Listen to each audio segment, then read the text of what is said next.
Bonjour. Aujourd'hui, on va creuser un sujet qui est vraiment au cœur des discussions sérieuses sur les paris sportifs. La gestion de la bankroll. Oui, c'est ça. Mais on va aussi regarder l'autre côté, les risques. Les risques bien réels qui vont avec. L'idée, c'est de décortiquer ce que nos sources, des articles, des guides, des analyses, nous disent de plus pertinent là-dessus. Mhm. Ces sources, d'ailleurs, sont assez variées. Ça va du conseil très concret pour débuter, on va dire, Oui, jusqu'à des avertissements très clairs sur les dérives possibles. Mais il y a un truc qui revient partout, l'importance de la discipline et d'être conscient des risques. c'est ça. Alors, soyons clairs tout de suite, le but ici, c'est pas du tout d'encourager à parier. Vraiment pas. Non, non. C'est de comprendre comment fonctionne cette gestion financière dont on parle tant dans ce milieu, de voir pourquoi le contrôle est si important et d'alerter sur les dangers en se basant sur ce qu'on a lu. Ok, alors, décomposons un peu tout ça. Tout à fait. Et ce qui est assez fascinant, justement, c'est de voir à quel point cette gestion de bankroll est présentée comme la pierre angulaire, le fondement indispensable de toute approche un peu rationnelle des paris, d'après ces textes. La base. C'est vraiment la base. Mais attention, il y a un gros avertissement qui revient aussi partout. Aucune stratégie, même la plus sérieuse, ne garantit de gagner. Jamais. Hmm. Faut bien comprendre que le marché lui-même, il est fait pour avantager les bookmakers. Ils prennent leur marge sur les cotes, le VIG, comme on dit parfois, Oui. et ça leur assure une rentabilité sur le volume total des paris, peu importe qui gagne ou perd un match précis. Donc pour la plupart des gens qui parient, les sources sont très claires, à long terme, c'est difficile d'être gagnant. C'est important de le rappeler d'entrée de jeu. Alors si on revient aux bases, juste pour être sûr qu'on parle de la même chose, la bankroll, qu'est-ce que c'est exactement selon ces guides? Alors, unanimement, c'est le capital total, la somme d'argent qu'une personne décide de consacrer uniquement aux paris sportifs. D'accord, un pot dévié. Voilà, un pot à part.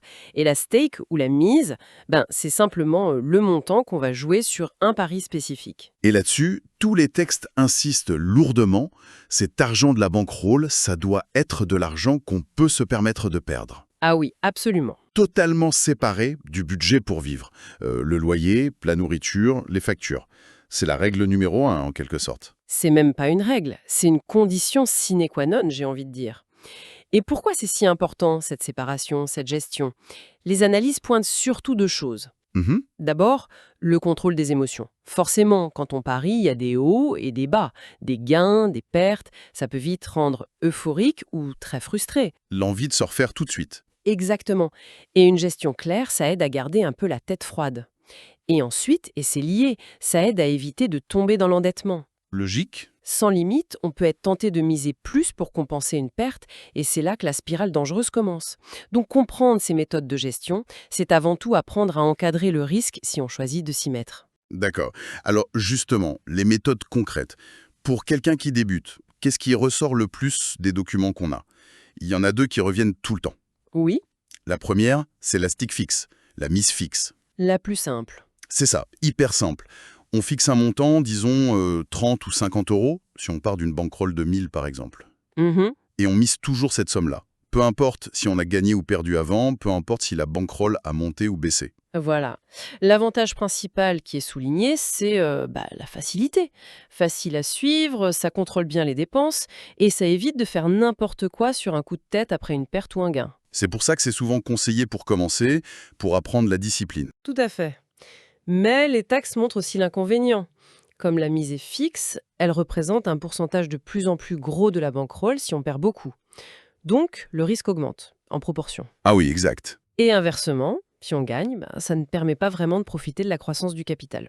Ce qui nous amène naturellement à l'autre méthode très présente dans les sources. La mise proportionnelle ou percentuelle. Voilà, la stake percentage fixed. L'idée ici, c'est de miser un petit pourcentage fixe, mais pas de la bankroll de départ, de la bankroll actuelle. Ah, avant chaque pari. C'est ça. Les pourcentages qui reviennent souvent pour un débutant, c'est entre 1% et 3%, parfois 5%, mais c'est déjà vu comme plus agressif. Donc si on reprend l'exemple des 1000 euros de bankroll, avec 2%, la première mise est de 20 euros. Exact. Mais si après quelques paris, la bankroll tombe à 800 euros, la mise suivante à 2% ne sera plus que de 16 euros. Et si elle monte à 1200? Alors, la mise à 2% passe à 24 euros. D'accord. Donc, l'avantage, c'est cet ajustement automatique. Ça protège un peu quand ça baisse. Oui, ça ralentit la chute théoriquement. Et ça permet de profiter un peu de la hausse quand ça monte. L'inconvénient, c'est qu'il faut faire un petit calcul à chaque fois. C'est ça, un petit effort supplémentaire. Mais ce qui est vraiment crucial de comprendre, et que tous les documents martèlent, c'est le but de ces méthodes. Oui, Que ce soit la mise fixe ou la percentuelle, l'objectif premier, c'est pas de gagner plus, c'est de gérer le risque et de préserver le capital le plus longtemps possible. mhm. C'est un outil de survie en quelque sorte. C'est un peu ça. C'est pour apprendre la discipline, pour pouvoir encaisser les mauvaises séries sans craquer et tout perdre. Mais, je le redis parce que c'est vraiment souligné partout, ça ne change rien à l'avantage statistique du bookmaker sur le long terme. Donc, pour un débutant, le message c'est commencer petit, apprendre à se maîtriser avant même de penser à gagner de l'argent. Exactement. L'apprentissage et le contrôle d'abord. Compris. Bon, on a les concepts, les deux stratégies de base. Maintenant, comment on passe de ça à un vrai plan concret?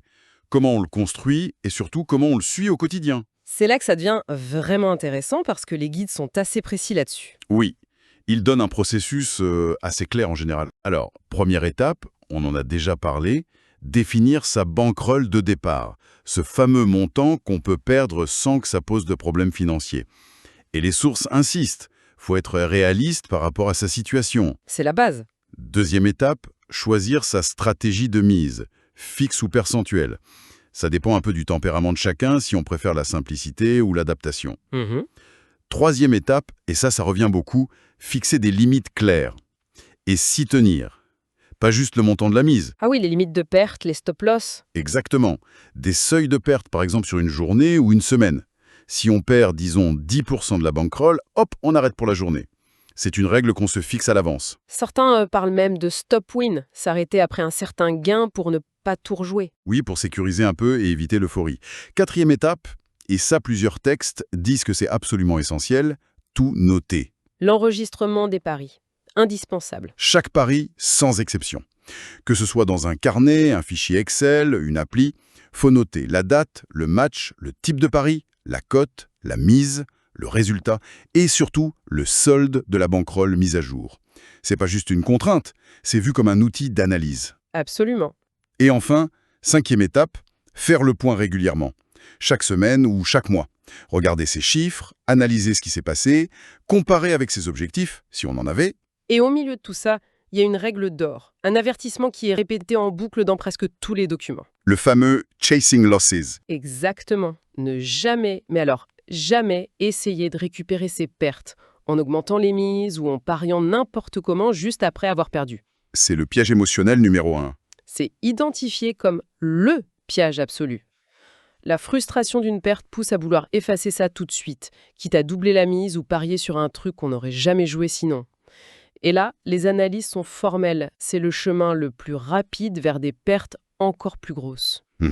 Donc la discipline de s'en tenir à son plan, d'accepter qu'on va perdre parfois, même plusieurs fois de suite, c'est présenté comme la compétence la plus dure à acquérir, mais la plus vitale. C'est un message fort.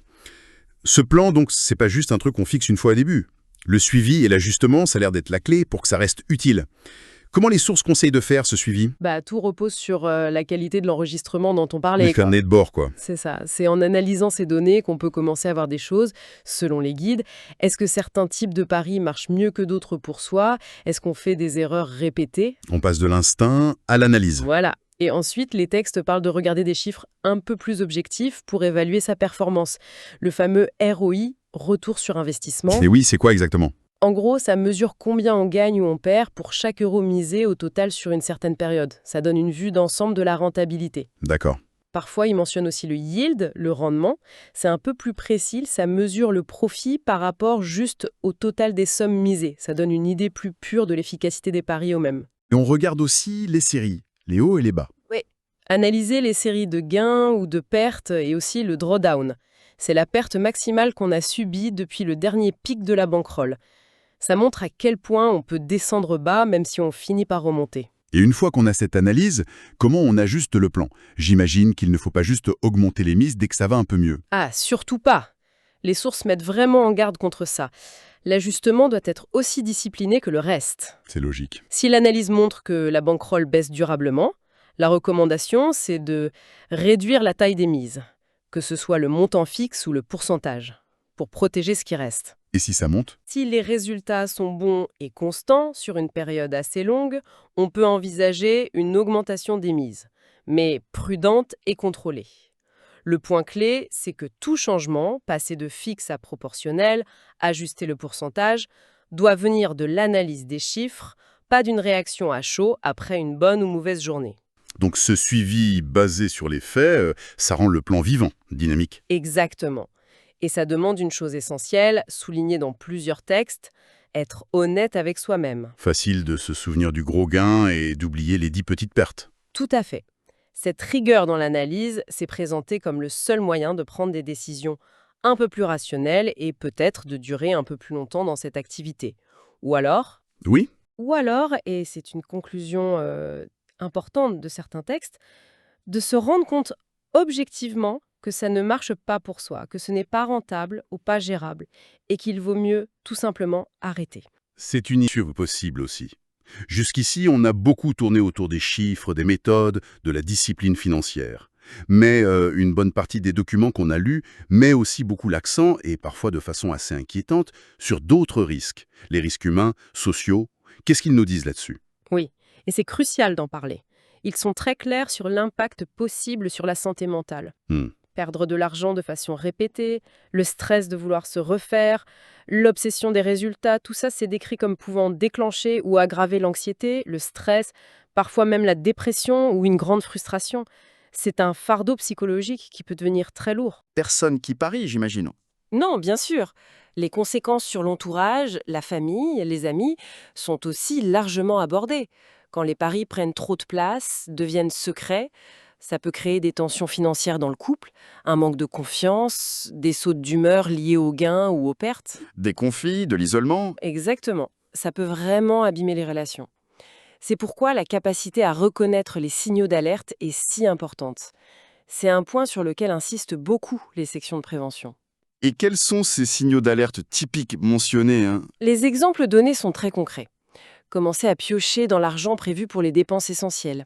Le loyer, les courses, les factures. Ça, c'est un énorme drapeau rouge. Le fameux chasing loss dont on parlait aussi. Oui, cette course désespérée pour récupérer les pertes en misant toujours plus. Avoir du mal à s'arrêter de jouer, même quand on en a envie. Se sentir anxieux ou préoccupé tout le temps par les paris. Mhm. Et ça pose une question importante soulevée par plusieurs analystes. Où se situe la limite entre le jeu récréatif, comme c'est souvent vendu, et une conduite qui devient problématique, voire addictive? Une frontière floue parfois. Très flou. Et être capable de voir ces signaux chez soi ou chez un proche, c'est présenté comme une étape essentielle, mais souvent difficile. Et quel est le message final de ces chapitres sur les risques si ces signaux apparaissent? Le message est unanime et très fort. Il ne faut surtout pas rester seul. Il faut chercher de l'aide. Les sources parlent de lignes d'écoute, d'associations spécialisées, de professionnels de santé qui connaissent ces problèmes. L'important, c'est de réagir. Oui, parce que la santé mentale, le bien-être, les relations avec les proches, ça vaut bien plus que n'importe quel pari. Et pour citer la conclusion d'un des articles les plus prudents, la meilleure protection, ça reste souvent de ne pas commencer du tout. La priorité absolue, ça doit être de se protéger, soi et ses proches. Bon, si on essaye de résumer un peu l'essentiel de ce qu'on a vu aujourd'hui à travers ces documents, quels seraient les points vraiment clés à retenir? Mhm. On a vu cette insistance énorme sur la discipline personnelle. C'est la base de tout. Oui, On a détaillé les stratégies de gestion de bankroll, la mise fixe, la mise percentuelle faible comme des outils pour commencer et essayer de maîtriser le risque. des outils de gestion, pas de garantie. Exactement. Et on a vu l'importance cruciale, d'après ces textes, de tout noter, d'analyser ces résultats pour prendre des décisions d'ajustement qui soient basées sur des faits, pas sur l'émotion. Tout à fait. Et il faut absolument garder en tête, comme le rappellent sans cesse ces documents, les autres risques. L'impact sur la santé mentale, sur les relations, les signaux d'alerte, utiliser l'argent du loyer, courir après les pertes. Il ne faut jamais les prendre à la légère. Hmm. Notre but en explorant tout ça, c'était vraiment d'informer et de prévenir, surtout pas d'encourager. La gestion de bankroll, même si elle est parfaite, la reste un outil pour essayer de limiter les risques financiers. Des risques qui sont là par nature dans une activité où la plupart des gens perdent à terme. Ce n'est pas une recette miracle. Absolument pas. Ni une garantie contre les problèmes de jeu. Le seul objectif valable si on décide de parier, ça devrait être que ça reste un loisir maîtrisé, qui ne crée pas de problème. Merci d'avoir suivi cette exploration avec nous. Et peut-être une dernière question à laisser en suspens, une réflexion qui émerge de la lecture de tout ça. Au-delà des chiffres et des stratégies de chacun, comment est-ce que la façon dont on présente les paris sportifs aujourd'hui dans la société, souvent comme un simple jeu, voire même une sorte de compétence qu'on peut développer, comment est-ce que ça influence notre capacité, à tous, à vraiment voir et gérer les risques bien réels, bien documentés que ça comporte?